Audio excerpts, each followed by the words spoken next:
Welcome to the Parenting with Impact podcast with your hosts Elaine Taylor-Klaus and Diane Dempster, co-creators of ImpactParents.com, an online community, award-winning blog, and service organization helping parents all over the world to raise complex kids become capable, independent adults.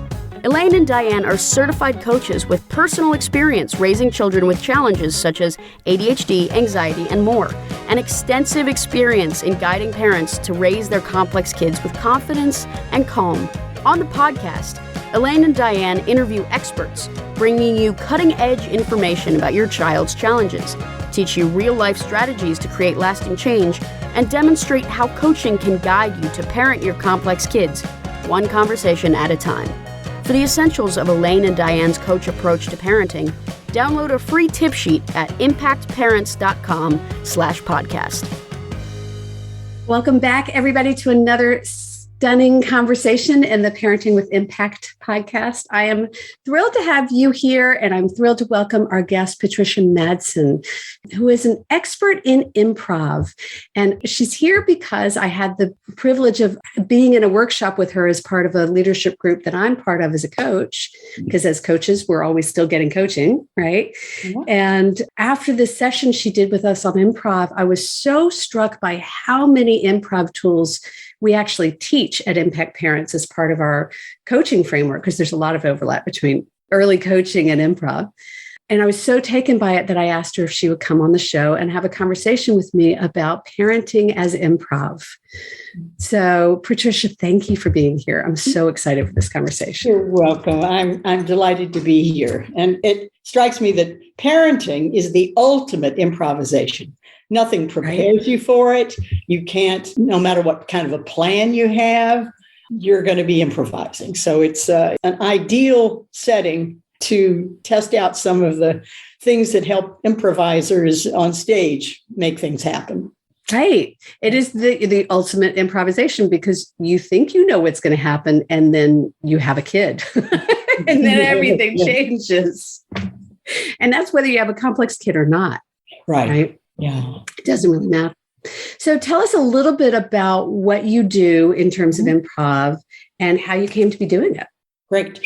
Well, my subspecialty, improv, can mean a whole lot of different things. It's a way of doing something.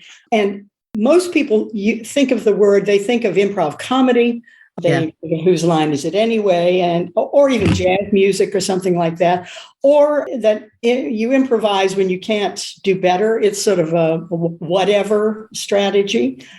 It's actually a whole mindset and way of approaching everything, way of approaching life. And the little book that I wrote almost 2 decades ago now, Improv Wisdom, is about if you will, the rules or the maxims that we use to be able to improvise anything, and how those rules, those ways of doing something could be valuable in everyday life. So the first thing that I say to the students in my improv class, when we all assemble and everybody's kind of nervous and worried about whether they're going to be clever enough or whatnot, is this is key to improvising. It is not about you. No, it's about the rest of the people in the room. So what we need to do in our first class is get interested in each other, learn each other's names, shift the attention off of ourselves onto our fellows, because you can't improvise unless you care about your partner. Well, and I would say the same thing is true for parenting, right? Is we think it's about us, but it's really about them. Right. Great. That's absolutely true. And my little niche on the world is to be your everyday life coach for improvising. And I taught at Stanford for 27 years, and I'm still teaching now, actually, for their continuing studies class. I have an adult class that actually meets tonight. So that would be so fun to be in. I wish I could be there. Oh, well, that would be so lovely. Everyday life coach for improvising. Mm-hmm. And I love this notion that improvisation or improvising is a mindset. It's a way of being in the world. How does that apply to parents? What would make that important for parents? Well, I think that our way of being in the world, you might say normally, has a lot of defaults that aren't helpful. And that if you substitute those defaults with other kinds of ways of doing and looking at things, your life can improve. An example of that is the sort of the critical mind. Pretty much whenever I look at something, one of the first thing my mind notices is what's wrong with it, or what I don't like about it, or what they're doing that I don't like. There's some way that that the mind likes to go toward the negative. Yeah. The improviser is predisposed, sort of by the nature of this mindset, to look for what's right about what's going on and how they can build upon that. What it does, the mindset changes the sort of skeptical, critical mind into an accepting, more positive framework, no matter what's coming at you, whether it's a child's behavior or opening the refrigerator and noticing there's no milk, or Right. So it's when we practice improv games, what we're doing is getting the muscles working that want to, first of all, pay attention to what's going on. Because a lot of the default we have is we're in our heads, or we're in our hopes of how it's going to be, how we want it. Expectations. Yeah. That's it. Yeah. I think especially with kids, we have a picture of how today might go. If all goes well, I'll get him down for his nap, and then we'll go to the park together, et cetera. So these expectations drive the day. And sometimes because of that, we're not noticing what's really happening. So the improviser first learns how to really pay attention to what's actually happening, not what we want to happen or we wish would happen. So attention and real listening is important. And I think this is hard in parenting and also in a marriage. We know what our spouse is going to say. So yada, yada, yada. Right. So we've already stopped listening before they speak. Exactly. And I think this will be true with kids as well. So really listening is one of those maxims. So there are a couple of things that I'm hearing in what you're saying. First of all, this notion of the default to the critical mind.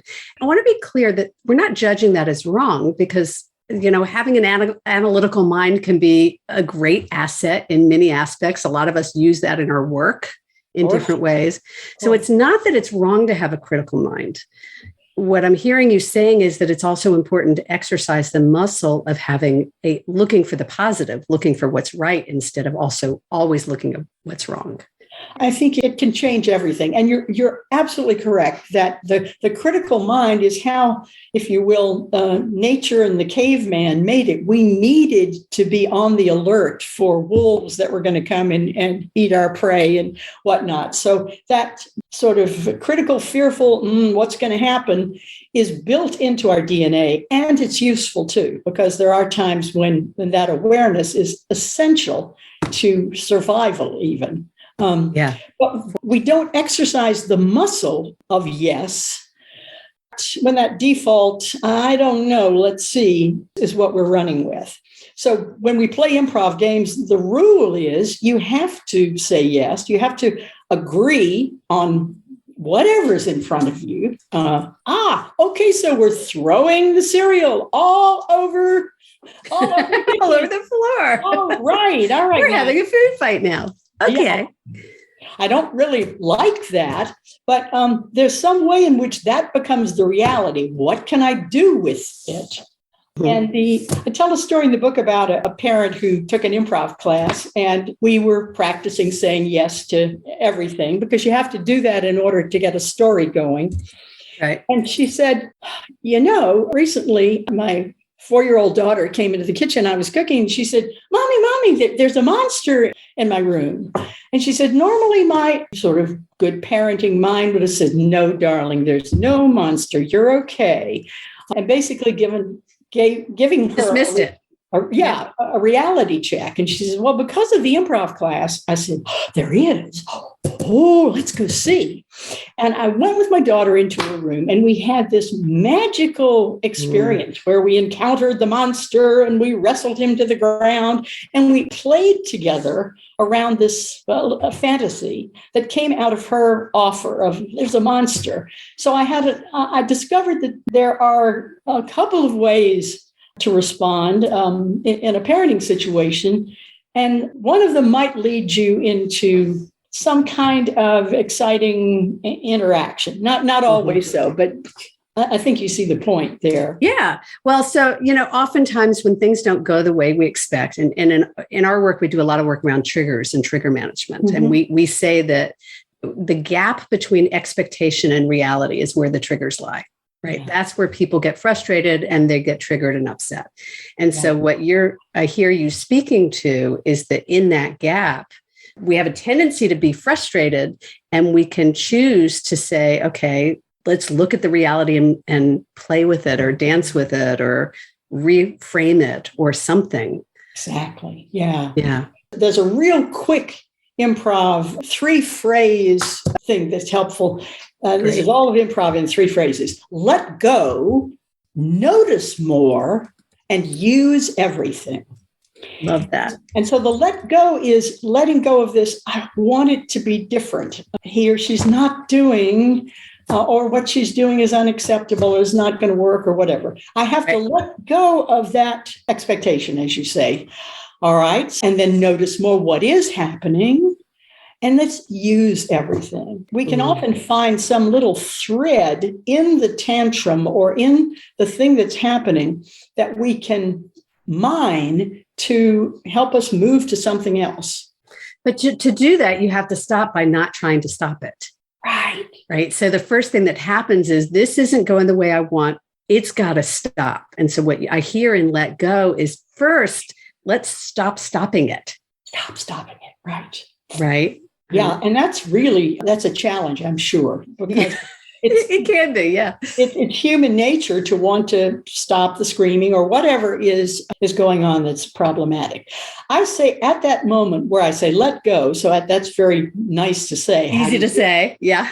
You take a breath. I think breathing is where in that breath or a couple of deep breaths while you're assessing the situation, if you can allow to get back in your own body, it'll be easier to remind yourself, okay, I can choose how I react here. We call it reclaiming the brain. Right? That physiological breath allows you to recognize, okay, I'm starting to get triggered. I can choose to let that trigger go and explode, or I can stop it, look at the reality of where I am, notice more is what I'm hearing you say, right? So I get that it's not as easy as it said, but we all know conceptually we need to kind of let go and not be so stressed out. And I love this notion of exercising the muscle. I often say you're not responsible for your first thought, but you're responsible for your second thought. And your action. Because even if we're not responsible for our thoughts and feelings, and I feel that's the case, I can't really control thought and feeling exactly, but I can control behavior. And behavior is not just physically, but it's also what I say. What my words are a part of behavior. So I can always choose those things, even though sometimes it doesn't feel like it. Just comes out of me. So can you talk a little bit more about use everything? Use everything. Oh, that is so important because it takes us from abstraction and some idealized way that we want the world and others to be into the particular. Using everything means improvisers, for example, one character might jump on stage or say something like, nice dog you've got there, fella.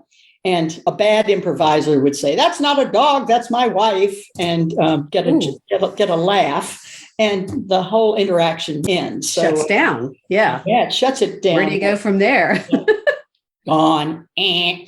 So the improviser is going to look for something in that situation.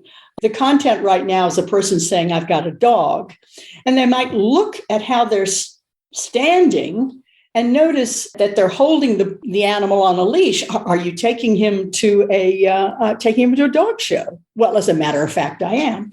So it's something, some detail in go back to the kid throwing cereal all over. There's something about the Cheerios or about the bowl that you can see if you can access some point of reality rather than an abstraction. using everything is such a great life instruction. It's helpful when we open the refrigerator, and rather than throwing stuff away, try to use everything. Try to take what's happening and mine it with your attention for some little clue.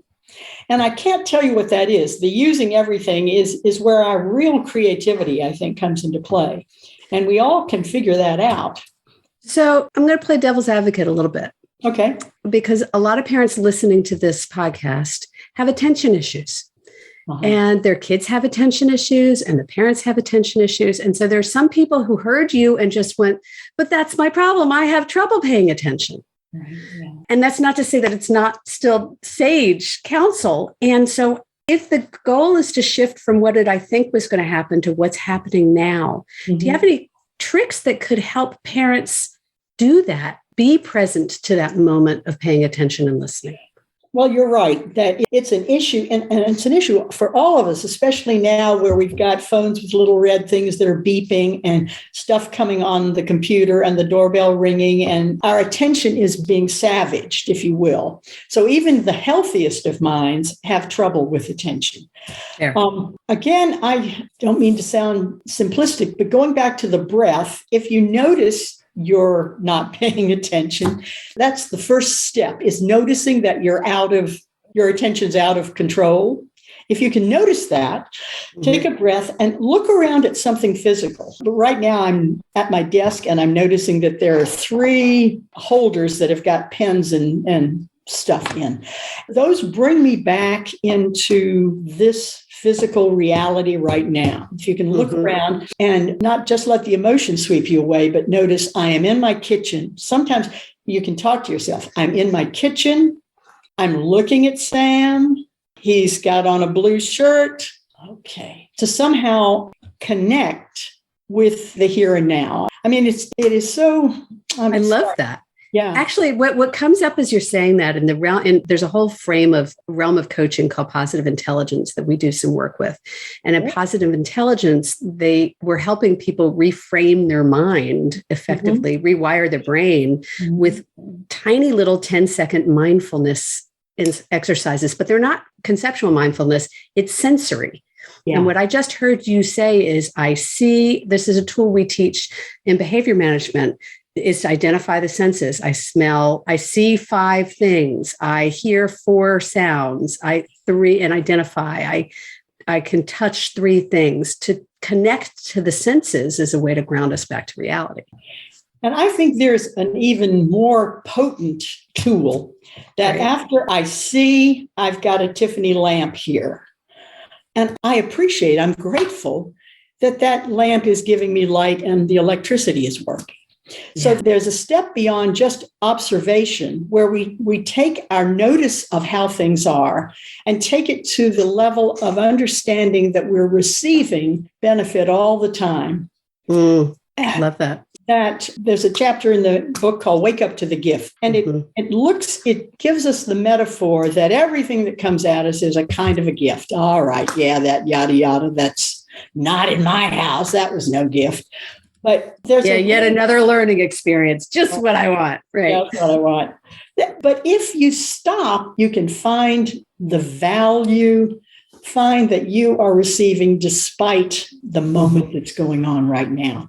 So if you can turn it around and find the gratitude is a funny thing, because a lot of people use sort of gratitude exercises. 3 things I'm grateful for today.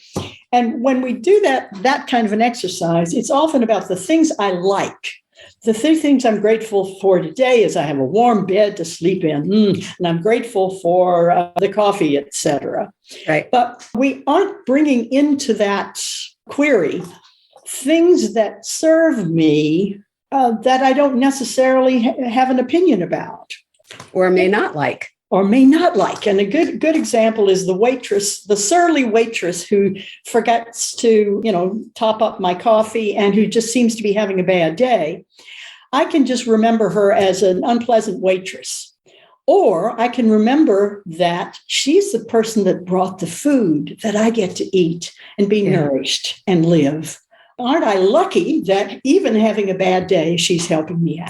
Well, the translation to this to my audience that I want to bring is at the beginning of all of our group coaching calls, or most of our private coaching, we always start with celebrations. Mm-hmm. And often when we're dealing with parents of kids with complex issues, especially the teenage group, the celebration is often not in the success, but in the challenge, right? Well, my kids didn't make it to school, but they did reach out to their teacher. Well, we had this big blow up, but then we had a great conversation afterwards, right? And so that's kind of what I'm hearing from you, is that gratitude isn't always what's going well, but it's finding the gift in what's not. Right. Yeah, but one of my favorite quotes is find the gift and praise it. Look for what's right about it. We talk about making lemonade out of lemons. Look for the beautiful source is another way to parse that. That if I'm lonely, for example, the beautiful source of that sad feeling of loneliness, the beautiful thing is that I want to connect with others. Yeah. That I'm a human that wants to embrace love and connection. Love. So that's why it's a mindset, because you have to be, in a way, first of all, decide, I think I'd like to try this, and then be diligent about trying to flip the mental, and then that can lead to flipping your some of the behavior and the ways that maybe are not being productive. Right. I love that. So believe it or not, we are nearing the end of our time together. So it goes so fast. Yes. But first of all, let people know how they can get in touch with you and find out about your fabulous book. Thank you. Yes, the book's title is Improv Wisdom.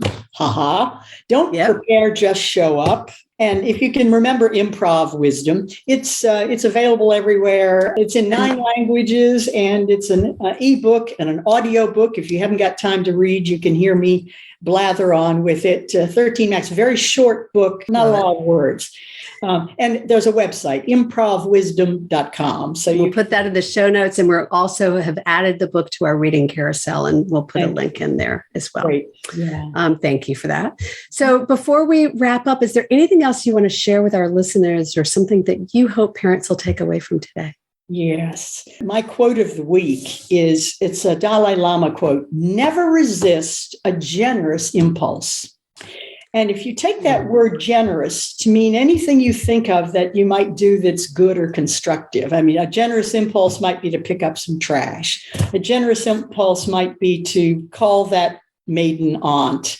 A generous impulse might be to, golly, I've got an extra $20 I can send to Martha, or she mentioned she needed so-and-so. So if you never resist a generous impulse, I promise you, good things will happen. A positive way to go through the world. I had an aunt who told me when I was bat mitzvah back, in another century, literally, she said, whenever you hear something nice about someone, share it with them because they may not otherwise hear it. That's right. That's kind of a corollary to what you're, an example of that. Great example of never resist a generous impulse, and let your generosity grow, and your gratitude will grow. And I think it helps, especially in the really hard times when we're feeling down and a little lost. What a pleasure to talk to you, Elaine. Thank you. I enjoyed it so much. It was a beautiful way to bring your fabulous work in the world to my audience. So thank you. Our guest has been Patricia Madsen. She's the author of Improv Wisdom, and all of those details are in the show notes.